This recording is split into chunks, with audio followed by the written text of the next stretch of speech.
नमस्कार दोस्तों, स्वागत है आपका डीप नॉलेज में। आज एक बड़ी इंटरेस्टिंग चीज़ हुई मेरे घर में।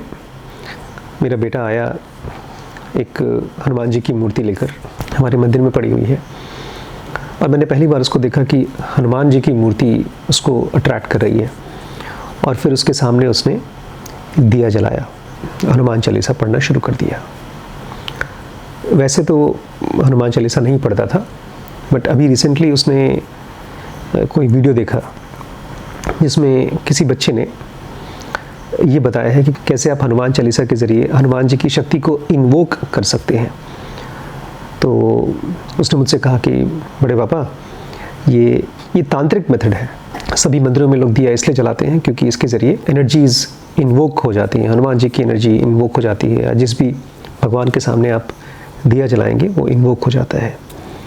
और फिर उसने मुझे थोड़ा बहुत लेक्चर भी सुनाया है कि कहाँ कहाँ हनुमान चालीसा नहीं पढ़ना चाहिए, और अगर आप एक लेडीज़ हैं तो आपको हनुमान जी को अपने बेटे के रूप में प्रार्थना करनी चाहिए, वगैरह वगैरह। मैंने उस वीडियो को भी देखा, करीब 20-22 साल का एक बच्चा होगा, और वो हेल्प कर रहा था लोगों को एक बिलीफ डेवलप करने में कि कैसे आप प्रार्थना करें, कैसे आप मंत्र जप करें, वगैरह वगैरह। बट मैं दोस्तों इसके बारे में कुछ बहुत सीरियस बातें करना चाहता हूँ, क्योंकि जब हम हनुमान कहते हैं या गुरु कहते हैं तो उसका क्या मतलब होता है, और सचमुच की स्पिरिचुअलिटी क्या होती है। क्योंकि जो खेल हम फ़िलहाल खेल रहे हैं इस फिज़िकल वर्ल्ड में, कहीं ऐसा ना हो कि वही खेल हम अपने मन के अंदर खेलने लगे। और इन सबसे ख़तरा ये होता है कि आपको लगने लगता है कि आप प्रोग्रेस कर रहे हो। मेरे कई साल इसमें बीते हैं, और ऐसा नहीं है कि मुझे दर्शन नहीं हुए। मुझे हनुमान के, गणेश के और ऐसे बहुत से डिटीज़ के दर्शन हुए हैं। लेकिन मैं यहाँ पर आपको ये नहीं बताने आया हूँ कि आप कैसे उनके दर्शन कर सकते हैं। ये एकदम पॉसिबल है, क्योंकि जितना आप किसी डिटी को, किसी ईश्वर को अपने अंदर में मानते हैं, कोई इमेज को, उतना ही पॉसिबिलिटी बढ़ती जाती है कि आप उसको दर्शन कर लेंगे।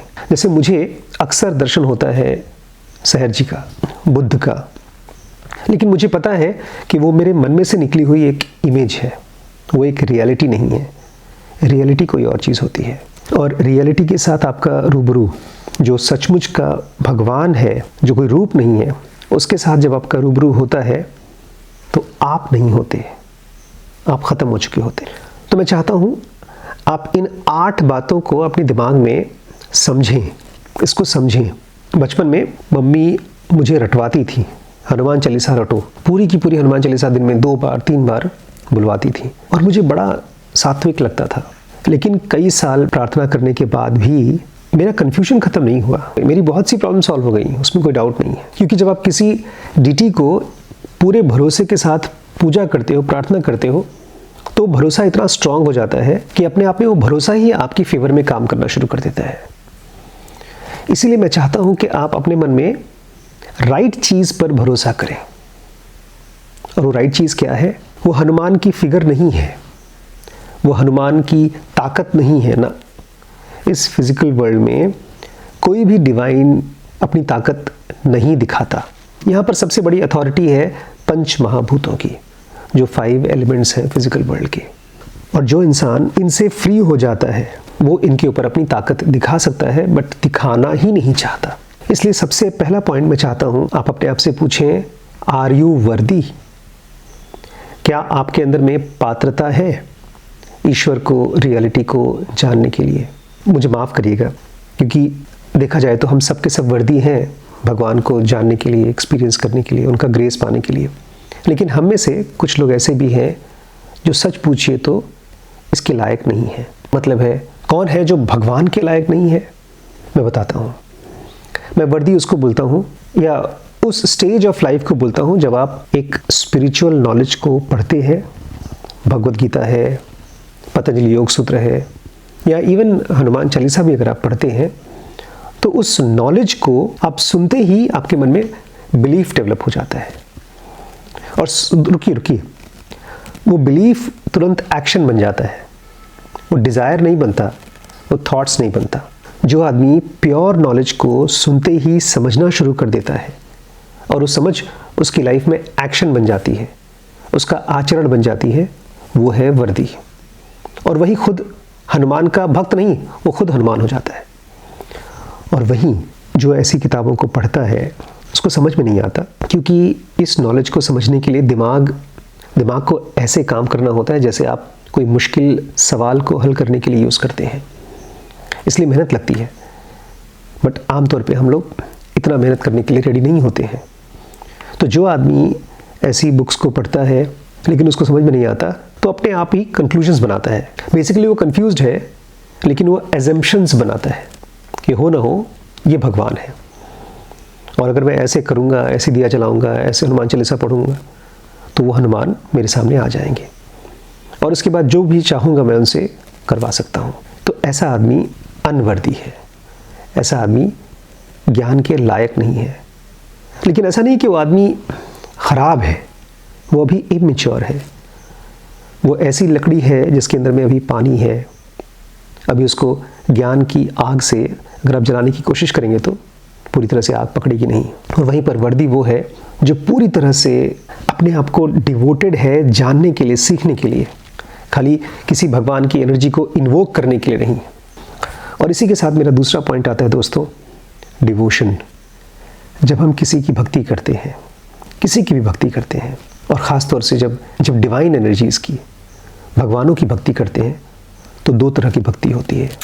एक वो भक्ति जो आपको मुक्त करती है, फ्री करती है सभी तरह की सफरिंग से और सभी तरह के शिकंजों से, इस फिज़िकल वर्ल्ड के सभी तरह की प्रॉब्लम से। और इसी का उल्टा होता है रॉन्ग डिवोशन। वो क्या होता है? जहाँ पर हमारा दिमाग भगवान के साथ या सो कॉल्ड डिवाइन एनर्जी के साथ गेम खेलता है। हमारे पास ढेर सारी डिज़ायर्स हैं और वो डिज़ायर्स भी आधी अधूरी हैं। हम उन चीज़ों को इसलिए पसंद करते हैं क्योंकि हमने किसी और को यूज़ करते हुए देखा है और हमको लगता है अगर हमारे पास वो चीज़ आ जाएगी तो हम भी बड़े खुश हो जाएंगे। वो हमारी अधूरी समझ है। तो हम लोग अपनी डिज़ायर्स को पूरा करने के लिए किसी गुरु के पास या किसी भगवान के पास जाते हैं और उससे भीख मांगते हैं। तो ये है रॉन्ग डिवोशन। और ऐसा होता क्यों है कि हम लोग रॉन्ग डिवोशन के चक्कर में फंस जाते हैं? क्योंकि हमारा सेल्फ हमको समझ में नहीं आता। जो आदमी इस स्पिरिचुअल साइंस को एक इंटेलिजेंट साइंटिस्ट की तरह पढ़ता है, समझता है और अपने ऊपर काम करता है, अपने ऊपर काम करता है, किसी गुरु के ऊपर नहीं कि उसको कैसे बुलाएं। जब वो अपने ऊपर काम करता है तो वो धीरे धीरे शांत होना शुरू हो जाता है। अष्टवक्र गीता हो या भगवत गीता हो या जो भी स्पिरिचुअल स्क्रिप्चर्स हम पढ़ते हैं, उसमें कॉन्सेप्ट सिंपल है कि ये बॉडी मैं नहीं हूँ, ये माइंड मैं नहीं हूँ, इन सबसे अलग मैं कोई और एंटिटी हूँ जिसको आप भगवान कह सकते हैं, परब्रह्म कह सकते हैं, या ईश्वर कह सकते हैं। मैं उसको रियलिटी बोलता हूँ। उसके दर्शन आपको रोज़ होते हैं। जो आदमी इंटेलिजेंट होता है, जो वर्दी होता है, वो इसको रोज़ अनुभव भी करता है। नहीं, मैं किसी दर्शन की बात नहीं कर रहा हूँ, वो तो हमारे मन में से निकली हुई प्रोजेक्शंस हैं। जब आप रोज़ रात को सोने जाते हैं तो वो आपका एक तरह का सेल्फ है। उस समय आप अपनी बॉडी नहीं होते, माइंड नहीं होते, वो आपका सेल्फ है। तो जो इंटेलिजेंट आदमी है उसके मन में एक क्वेश्चन आना शुरू हो जाता है कि ठीक है, मैं समझ रहा हूँ, ये जो भी भगवान है, हनुमान है, गणेश हैं, ये लोग भी भले हमको दिखते हों लेकिन एक्चुअली ये लोग ये है नहीं। ये कोई ऐसी एंटिटी है जो बॉडी के बिना है, रूप के बिना है। और ऐसे ही कोई चीज़ मैं भी हूँ। और ऐसा आदमी जब सोने जाता है तो एक तरह से उसका स्लीप उसके लिए मेडिटेशन बन जाता है। ये बहुत इंपॉर्टेंट पॉइंट है कि आपकी स्लीप हर रोज़ रात को सोते समय अगर आप एक बार ये कह सकें कि मैं अपने सेल्फ के पास जा रहा हूँ, इसको रटना नहीं है, इसको सोते समय खाली महसूस करना है, समझना है कि मेरा रियल फॉर्म है विदाउट बॉडी, विदाउट माइंड, और आप उसको एक्सपीरियंस कर रहे हैं। तो एक बार याद दिला दीजिए खुद को। और वहीं बेचारे वो इंसान जो कंफ्यूज्ड हैं, डिज़ायर्स की कॉन्स्टिपेशन से परेशान है। जी, मैं डिज़ायर्स की कॉन्स्टिपेशन बोलता हूँ बिकॉज हम सब इच्छाएं कहीं ज़्यादा कर लेते हैं, जितनी हमको ज़रूरत है उससे ज़्यादा इच्छाएं कर लेते हैं। एक इच्छा पूरी हुई नहीं कि हम दूसरी चाहते हैं, कि दूसरी उससे डबल चाहिए हमको। ऐसा इंसान जब सोने जाता है तो बेचारा परेशान होता है। वो दिन भर बॉडी और माइंड था और रात को सोते समय उसको नींद भी अच्छे से नहीं आती है, उसमें भी सपने परेशान करते हैं। अभी कुछ दिन पहले मैंने एक नींद के ऊपर वीडियो बनाया है कि जब तक आप मेडिटेशन नहीं सीख लेते हैं तो आपको एक अच्छी नींद लेनी चाहिए। तो एक बच्चे ने मैसेज किया है, सर ये बताइए कि हम कम से कम नींद में अपना काम कैसे कर लें, अपनी पढ़ाई कैसे कर लें, अपनी नौकरी कैसे कर लें। ये कन्फ्यूजन है दोस्तों। नींद आपका वो रूप है जो एटर्नल है, उसकी छवि है, जिसको भी आप हनुमान कहते हैं, वो रियलिटी है और उसका रूप है आपका स्लीप स्टेट।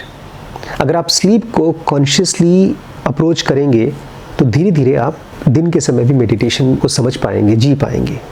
इससे मेरा नेक्स्ट पॉइंट आता है, ये दोनों अलग अलग लोग हैं, जो एक को मैं बोलता हूँ वर्दी और दूसरे को बोलता हूँ कन्फ्यूज्ड।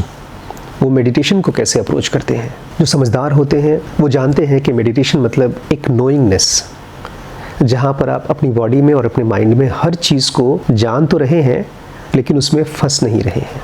और जो भी चीज़ इस दुनिया में आपको अट्रैक्ट करती है, वो चाहे फिजिकल वर्ल्ड की हो, मटेरियल हो, रुपए पैसे की हो, या एथरल हो, उस दुनिया की हो, दैविक दुनिया की, वो आदमी उसको चाहता नहीं है, बिकॉज उसको पता है कि ये ट्रैप है, फिर से फिजिकल वर्ल्ड में आने का एक ट्रैप है।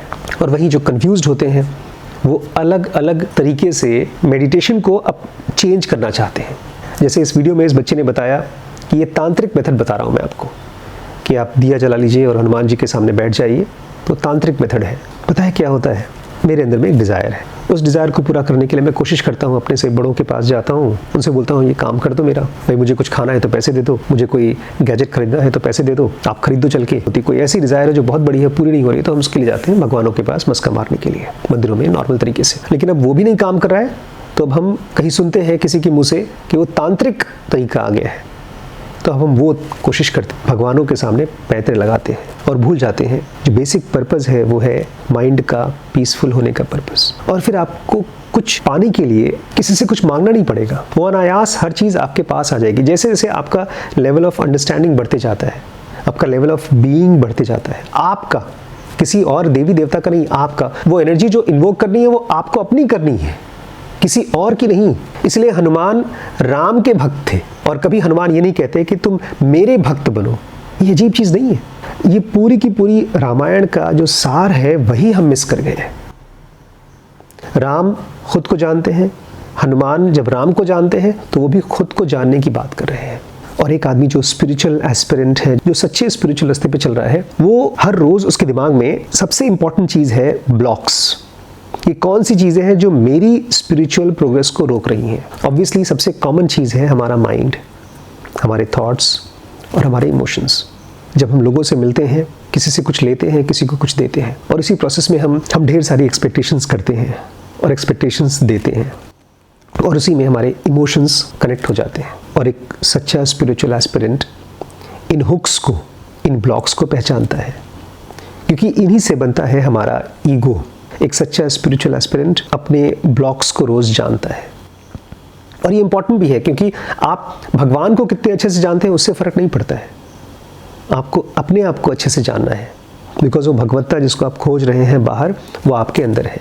और वहीं बेचारा जो कन्फ्यूज्ड है, जिसको लग रहा है कि मैं स्पिरिचुअल रास्ते पे हूँ, उसका फेवरेट टाइम पास है स्टोरीज़। वो जहाँ कहीं पर भी कोई कहानी सुना दे, कोई प्रॉमिसेस दे दे, हम वहाँ जाने को तैयार हैं। वो बस अपना सब कुछ नहीं, सब कुछ नहीं, डिज़ायर्स बचा करके कुछ कुछ देने को तैयार है बेचारा। एक समझदार स्पिरिचुअल एस्पिरेंट डिज़ायर को ऐसे देखता है जैसे बीमारी।